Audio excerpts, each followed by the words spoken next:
எப்பவுமே கடவுள் ஏதோ ஒரு வகையில் கடைசி நேரத்தில் எனக்கு கை கொடுத்துட்றேன். நானும் படாத பாடுபடுறேன். ஏதோ ஒரு வகையில் ஜெயிச்சிட மாட்டேனான்னு யோசிக்கிறேன். கண்டிப்பாக ஒரு நல்ல விஷயங்கள், அதாவது இந்த வில் பவரில் ஓடிட்டு இருக்குன்னு சொல்லுவாங்கல்ல, அது லிட்ரலாக உண்மை. இந்த வில் பவரில் ஒவ்வொரு விஷயத்தை வேற ஒருத்தராக இருந்தால் இந்த இடத்துக்கு எங்கே போயிருப்பாங்கன்னே தெரியாது.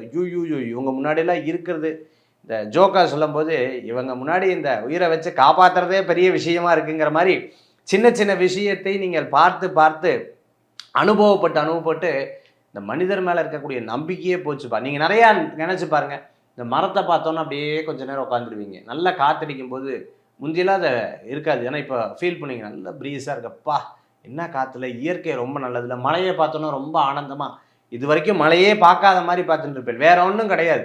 எல்லாரும் உங்களை உதாசீனப்படுத்தும் பொழுது இயற்கை வரவேற்கிறது பார்த்தீங்களா, அந்த ஒரு சந்தோஷம் உங்களுக்கு ஒரு பெரும் சந்தோஷமாக இந்த மாதத்தில் இருக்கக்கூடிய வாய்ப்புகள் நிறையா இருக்குது. பிறரோட உதவிகள் கண்டிப்பாக கிடைக்கும்.